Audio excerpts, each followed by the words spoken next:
शिशु संगोपन संस्था संचलित सविता रमेश फिरोदिया प्रशाला, Ahmednagar welcomes you all. Dear students, today we are going to learn science subject of standard 6th. In that we are going to learn chapter 7. The name of the chapter is Nutrition and Diet. बालमित्रांनो, आज आपण इयत्ता 6वी विषय विज्ञान यामधील 7वा धडा पाहणार आहोत. पोषण आणि आहार. Living things take food and water and use them for a variety of purposes. These are the foodstuff we are taking in our diet. Foodstuff is taken for obtaining energy, growth of the body, to carry out day-to-day functions of the body and to fight against the diseases. The foodstuff is taken inside the body. सजीव अन्न आणि पाणी घेऊन त्यांचा विविध कामासाठी उपयोग करतात. जसे चित्रामध्ये आपल्याला हे अन्न पदार्थ दिसत आहे. हे सर्व अन्न पदार्थ आपण आपल्या शरीराची वाढ होण्यासाठी नियमितपणे घेत असतो. एनर्जी म्हणजेच ऊर्जा, ग्रोथ वाढ, फंक्शन कार्य, डिसीजेस आजारपण. तर अन्न जे आपण ग्रहण करतो ते कशासाठी ग्रहण करतो तर ऊर्जा मिळवण्यासाठी, शरीराची वाढ होण्यासाठी, शरीराच्या दैनिक क्रिया पार पाडण्यासाठी आपण अन्न ग्रहण करतो आणि आजाराचा प्रतिकार करण्यासाठी सुद्धा अन्नाची खूप मोठी गरज आहे. Nutrients and foodstuff. There are 6 main nutrients in our body. They are carbohydrates, fats, proteins, fiber, vitamins and minerals. These are the 6 main nutrients in our food. Nutrients म्हणजे पोषक तत्वे. Foodstuff अन्न पदार्थ. कार्बोदके, स्निग्ध पदार्थ, प्रथिने, जीवनसत्वे, खनिजे आणि तंतुमय पदार्थ हे आपल्या अन्नातील पोषक तत्वांचे मुख्य प्रकार आहेत. आपण खातो त्या विविध अन्न पदार्थामध्ये ही पोषक तत्वे वेगवेगळ्या प्रमाणात असतात. Energy giving nutrients, that is carbohydrates. These are the energy giving nutrients rich of carbohydrates. Our main need of energy is fulfilled by carbohydrates. Hence, our diet includes a large proportion of cereals in the form of rice, chapati or roti, bhakri and bread, which cereals are our staple food. Energy ऊर्जा, giving nutrients पोषक तत्वे, carbohydrates कार्बोदके. ऊर्जादायी पोषक तत्वे कार्बोदके. आपली मुख्य गरज ऊर्जेची असते. कार्बोदकांमुळे भागते. त्यामुळे आपल्या आहारात भात, पोळ्या, भाकरी अशा प्रकारच्या पदार्थ प्रामुख्याने समावेश असतो. म्हणून जास्त प्रमाणात कार्बोदके देण्याचे तृणधान्य आपल्या अन्नातील प्रमुख घटक असतात. चित्रामध्ये आपल्याला तृणधान्य दिसत आहे. Some part of our energy requirement is also fulfilled by fatty foods such as oil, ghee, butter, etc. We get energy in the form of heat from the food we eat. Hence, heat is measured in kilocalories. Hence, the energy of food atoms is also measured in kilocalories. Children of growing age need to get approximately 2,500 calories from the food they eat. Fats म्हणजे स्निग्ध पदार्थ. तेल, तूप, लोणी अशा स्निग्ध पदार्थापासूनही आपली ऊर्जाची गरज थोड्या प्रमाणात भागते. आपण खाल्लेल्या अन्न पदार्थापासून आपल्याला उष्णतेच्या स्वरूपात ऊर्जा मिळते. उष्णता मोजण्यासाठी किलो कॅलरीज या एककाचा उपयोग होतो. म्हणून अन्न पदार्थापासून मिळणाऱ्या ऊर्जेसाठीही किलो कॅलरीज हे एकक वापरले जाते. वाढत्या वयाच्या मुलामुलींना रोज साधारणपणे 2000 ते 2500 किलो कॅलरीज ऊर्जा अन्नातून मिळण्याची गरज असते. चित्रामध्ये आपल्याला काही स्निग्ध पदार्थ दिसत आहेत. तेल, तूप, लोणी इत्यादी. Proteins. We need proteins for the purpose of growth, repairing the wear and tear of body, and for other life processes. We get protein from the sprouts, milk and milk products, meat, and eggs in our diet. Here is the picture of food items which is rich protein. Proteins, प्रथिने. वाढीसाठी शरीराची होणारी झीज भरून काढण्यासाठी व इतर जीवनक्रियांसाठी आवश्यक असलेली प्रथिने कडधान्य, दूध व दूधजन्य पदार्थ तसेच मांस, अंडी अशा अन्न पदार्थापासून मिळतात. Minerals and vitamins. To improve the body's resistance to diseases and for other life processes, the body needs vitamins, minerals and fiber in the diet. We obtain these nutrients mainly from vegetables and fruits. We require vitamins and minerals in small quantities, but their deficiency can lead to the various diseases. The body needs several inorganic substances they called as minerals. Minerals are iron, calcium and phosphorus, iodine, sodium and phosphorus, sodium and potassium. These are the minerals required by our body. Minerals, खनिजे, vitamins, जीवनसत्वे. खनिजे व जीवनसत्वे.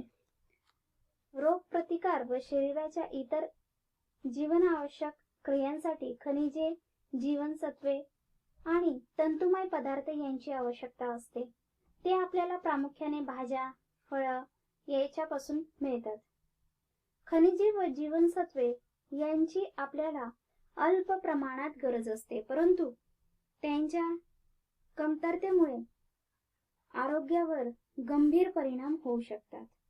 याविषयी अधिक आपण पाहणार आहोत. First mineral is iron. The function of this is carrying oxygen to all parts of the body. The sources we get iron from: meat, spinach, apples, raisins. Deficiency diseases is anemia. Next mineral is calcium and phosphorus. Give strength to bones and teeth. The sources of this is milk and milk products, green leafy vegetables and meat. Deficiency diseases are bad teeth, brittle and weak bones. Next mineral is iodine. The function is control growth, speed up chemical reactions in the body. The sources are raisins, beans, fish, seafood, and the deficiency disease is goiter. Next mineral is sodium and potassium. Function is maintains the body's water balance and functioning of the muscles and the bones. The sources are salt, cheese, leafy vegetables, fruits, pulses, and the deficiency causes inefficiency of muscles. खनिज आहे लोह. उपयोग आहे शरीराच्या सर्व भागापर्यंत ऑक्सिजनचे वहन करणे आणि स्रोत आहे मांस, पालक, सफरचंद, मनुका इत्यादी. आणि यामुळे होणारे जे विकार आहेत ते ॲनेमिया, सतत थकवा वाटतो. नंतरचे खनिज आहे कॅल्शियम आणि फॉस्फरस. उपयोग आहे दात, हाडे मजबूत करणे आणि आपल्याला हा मिळतो दूध व दूधजन्य पदार्थ, हिरव्या पालेभाज्या, मांस. आणि विकार आहे दात खराब होणे, हाडे ढिसूळ होणे आणि कमकुवत होणे. आयोडीन. आयोडीनचे कार्य आहे वाढीचे नियंत्रण, शरीरात होणाऱ्या रासायनिक क्रिया गतिमान करणे. आयोडीन आपल्याला मनुका, बीन्स, मासे, मीठ, समुद्रातून मिळणारे अन्नपदार्थ पासून मिळतो आणि यापासून होणारे विकार आहे गलगंड. सोडियम आणि पोटॅशियम. शरीरातील पाण्याचे संतुलन राखणे, चेतासंस्थांवर स्नायूंच्या क्रिया चालू ठेवणे. मीठ, चीज, पालेभाज्या, फळे, डाळी यापासून आपल्याला पोटॅशियम आणि सोडियम मिळते आणि विकार आहेत स्नायूंची अकार्यक्षमता. There are two types of vitamins, water-soluble vitamins and water-insoluble vitamins. Vitamin B and vitamin C dissolves easily in water, so they are called as water-soluble vitamins. They are thrown out of the body through water in sweat and urine. Hence, a regular supply of these vitamins is essential. B1, B2, B3, B6, B9 and B12 are the important types of vitamin B. Now, water-insoluble vitamins. These vitamins are insoluble in the water but are soluble in fatty substances. These get stored in the body. Vitamin A, D, E and K are fat-soluble vitamins. Vitamins. जीवनसत्वे. जीवनसत्वे हे दोन प्रकारचे असतात, जीवनसत्वे आणि जल अविद्राव्य जीवनसत्वे. जल विद्राव्य जीवनसत्वे. बी आणि सी जीवनसत्वे बी आणि सी पाण्यात विरघळतात, म्हणजेच ती जल विद्राव्य आहेत. ती लघवी, घाम यातील पाण्याबरोबर शिरतात, म्हणून त्यांचा सतत पुरवठा होणे गरजेचे असते. B1, B2, B3, B6, B9, B12 हे जीवनसत्वाचे महत्त्वाचे प्रकार आहेत. दुसरे आहे जल अविद्राव्य जीवनसत्व. ही जीवनसत्वे पाण्यात विरघळत नाहीत, ती स्निग्ध पदार्थात म्हणजेच शरीरातील मेदात विरघळतात. त्यांचा शरीरात साठा होतो.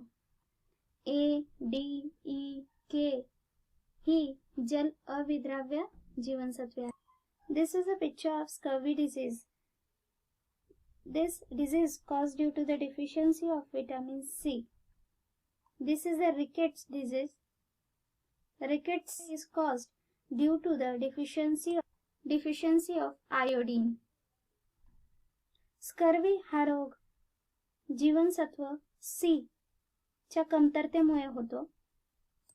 रिकेट्स म्हणजे मुर्दूस हा रोग जीवनसत्व ड म्हणजेच डी च्या कमतरतेमुळे होतो. आणि ग्वाइटर हा रोग आपल्याला म्हणजेच गलगंड हा विकार आपल्याला आयोडीनची कमतरतेमुळे होतो. A balanced diet. All that we consume during the day is together called a diet. A diet containing adequate quantities of all nutrients is called the balanced diet. To build a strong and healthy body, we need all nutrients in the right proportion and in sufficient quantities in your daily diet. So, this is the balanced diet pyramid. We have to take the cereals and pulses in our diet. Fruits and vegetables are very much important for a balanced diet. Then it comes milk products, meat, fish and egg. These are also plays very important role in the balanced diet. And then fatty substances like oil, ghee, butter also important for the balanced diet. Balance diet म्हणजेच संतुलित आहार. आपण दिवसभरात जे अन्नपदार्थ खातो त्यांना एकत्रितपणे आहार असे म्हणतो. सर्व पोषक तत्वांचा पुरेसा प्रमाणात समावेश करणाऱ्या आहाराला संतुलित आहार असे म्हणतात. इथे संतुलित आहाराचे पिरामिड दिलेले आहे. तृणधान्य व कडधान्य, त्यानंतर फळे आणि भाजीपाला सुद्धा संतुलित आहाराचे एक भाग आहे. त्यानंतर आहे दूधजन्य पदार्थ, मांस, मासे, अंडी इत्यादी. आणि त्यानंतर आहे स्निग्ध पदार्थ, म्हणजेच त्याच्यामध्ये येतात तेल, तूप, लोणी.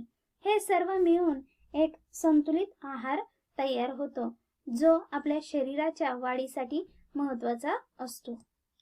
Now we will see how to get the balanced diet. To ensure that we get the balanced diet from the food we eat, we can make the food pyramid. All the food which we eat is classified into various groups. The space allotted to each food group in the pyramid depends upon the proportion in which it should be included in our diet. Hence, we can choose food from each group daily according to the space allotted to it in the pyramid. संतुलित आहार कसा मिळवावा? आपल्याला जेवणातून आपल्याला संतुलित आहार मिळत आहे याची खात्री करण्यासाठी अन्न पिरामिड तयार करता येते. आपण खातो त्या अन्न पदार्थाची विविध गटात विभागणी करतात. आपल्याला रोजच्या आहारात या प्रत्येक गटातील अन्न पदार्थाचा किती प्रमाणात समावेश असावा त्या प्रमाणात त्यांना एका पिरामिडमध्ये ठराविक जागा देतात. प्रत्येक गटातील अन्न पदार्थ आपण रोज किती प्रमाणात खावे हे आपल्याला त्या जागेच्या आकारावरून ठरवता येते.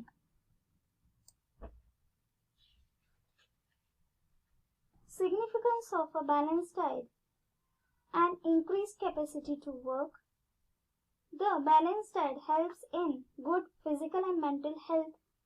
Balanced diet increases the capacity to fight or resist disease. The balanced diet helps in proper growth of the food. So balanced diet is so much important in our diet. संतुलित आहारामुळे आपल्याला काम करण्याची क्षमता वाढते, शारीरिक आणि मानसिक स्वास्थ्य चांगले राहते, आजारांचा प्रतिकार करण्याची क्षमता वाढते आणि शरीराची चांगली वाढ होते. संतुलित आहाराचे एवढे सर्व फायदे आहेत, त्यामुळे आपण दररोज संतुलित आहार घेतलाच पाहिजे. Fibre. If we select a daily diet which includes vegetables, fruits, sprouts and cereals according to the pyramid, we will also get the fiber in the sufficient quantities. तंतुमय पदार्थ. पिरामिड प्रमाणे आपण दररोज आहार निवडल्यास त्यात भाज्या, फळे, तृणधान्य, कडधान्य यांचा समावेश होतो. त्यातून तंतुमय पदार्थही पुरेसे प्रमाणात आपल्याला मिळतात. चित्रामध्ये आपल्याला काही फळभाज्या दिसत आहेत, ते आपल्या तंतुमय पदार्थ मिळण्यास उपयोगी आहेत. Water. Along with all the other nutrients, the body also needs the adequate supply of water. For these purposes, we must drink milk, buttermilk, lemon juice, sharbats, fruit juice, and plenty of water. Water, पाणी. सर्व पोषक तत्वांबरोबरच शरीराला पाण्याची सतत गरज भासते. त्यासाठी दूध, ताक, लिंबू सरबत, फळाचे रस आणि भरपूर पाणीही प्यायला पाहिजे. Malnutrition. Malnutrition occurs when all the nutrients that the body needs are not obtained in the proper proportion from the diet. This happens when the person does not get sufficient food or when the diet is not balanced. If exceeds one's need, it is called as overnutrition. Here is the picture of overnutrition. Malnutrition म्हणजेच कुपोषण. शरीरासाठी आवश्यक असणारी सर्व पोषक तत्वे योग्य त्या प्रमाणात आहारातून न मिळणे याला कुपोषण असे म्हणतात. चित्रामध्ये आपल्याला कुपोषणचे उदाहरण दिसत आहे. पुरेसे अन्न न मिळण्याने किंवा आहारात असंतुलित असल्यामुळे कुपोषण होते. गरजेपेक्षा जास्त आहार घेतल्यास अतिपोषण होते. ओव्हर न्यूट्रिशन म्हणजेच अतिपोषण. Junk food. Junk food eaten frequently also causes obesity. Obesity is not good for our health. As such, foods do not supply all the necessary nutrients. They are called as junk foods. Junk food. हे पदार्थ सतत जास्त प्रमाणात खाल्ल्याने व्यक्तीला लठ्ठपणा येतो. त्याचाही तब्येतीवर विपरीत परिणाम होऊ शकतो. अशा पदार्थापासून आवश्यक ती सर्व पोषक तत्वे मिळत नसल्यामुळे त्यांना जंक फूड असे म्हणतात. How to avoid obesity? Have a balanced diet. Eat whole grains. Eat fruits and vegetables with their skins. Increase use of bicycle. Play more outdoor games. लठ्ठपणा कसा टाळावा? ओबेसिटी म्हणजे लठ्ठपणा. संतुलित आहार घ्यावा. धान्य, भाज्या, फळे सालीसकट खावी. सायकलचा अधिक वापर करावा व मैदानी खेळ जास्त प्रमाणात खेळावे. Adulteration of food. In order to earn more profits and cheaper substances of lower quantity are mixed with the foodstuffs. These substances are called as adulterants, and adding them to foodstuffs called adulteration of food. Adulterants may even be poisonous and harmful to us. Such adulterants food is impure and harmful and so unfit for consumers. अन्न पदार्थातील भेसळ. अन्न पदार्थ विकताना अधिक फायदा करून घेण्यासाठी त्यात एखादा स्वस्त, अतिरिक्त आणि कमी दर्जाचा पदार्थ मिळवला जातो. त्याला अन्नाची भेसळ असे म्हणतात. अन्नात भेसळ करण्यासाठी वापरलेले पदार्थ विषारी किंवा आरोग्याला घातकही असू शकतात. We will see the food items and adulterants: milk, water, chemicals like urea, strep. Now, food item is chili powder. The brick powder is the adulterant, and powdered pumpkin. Then peppercorns, papaya seeds. In the ice cream, the washing soda, paper pulp is mixed. Rice, small white stones are mixed as the adulterants. Then peanuts. Reddish pebbles or stones are added to as adulterants. अन्न पदार्थ, भेसळीचे पदार्थ. अन्न पदार्थ आहे दूध. दुधामध्ये पाणी, urea, starch असे पदार्थ मिसळले जातात. लाल तिखट, विटेची पूड मिसळली जाते. काळी मिरी, त्यामध्ये पपईच्या बिया मिसळल्या जातात. आईस्क्रीम, धुण्याचा सोडा, कागदचा लगदा. तांदूळ, तांदळामध्ये बारीक पांढरे खडे मिसळले जातात. शेंगदाणा, त्यामध्ये लालसर गारगोट्या किंवा खडे मिसळले जातात. Here we have finished this chapter. Thank you.